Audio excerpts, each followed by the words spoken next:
என் குழந்தையே, உன் அசைவுதான் என் உயிர். இன்று 10 தடவை அசைந்தது. என் தேவத சுகமா இருக்கு. இன்று ஏன் அசைவில்லை?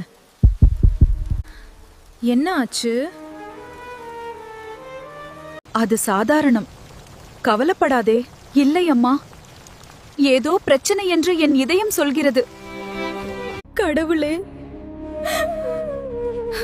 என் குழந்தைய காப்பாத்து. நான் கவனிக்கிறேன். டாக்டர், என் குழந்தை அசையல, தயவு செய்து பாருங்க.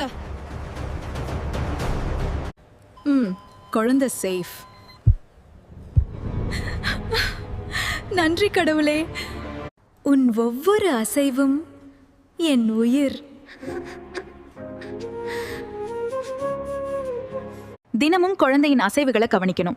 1 மணி 2 மணி நேரத்துல குறைந்தது 10 அசைவுகள் இருக்கணும். இது பேபி நல்லா இருக்கிறதுக்கான சின்ன சிக்னல். அசைவு குறையுதுன்னா உடனே ஹாஸ்பிட்டல் வரணும். அது பேபி டிஸ்ட்ரெஸ் இருக்கிற சிக்னலா இருக்கலாம்.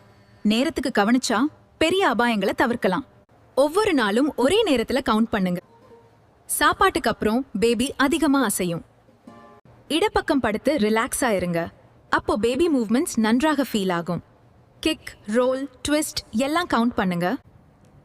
டெய்லி கிக் கவுண்ட் உங்கள் குழந்தையின் பாதுகாப்பு.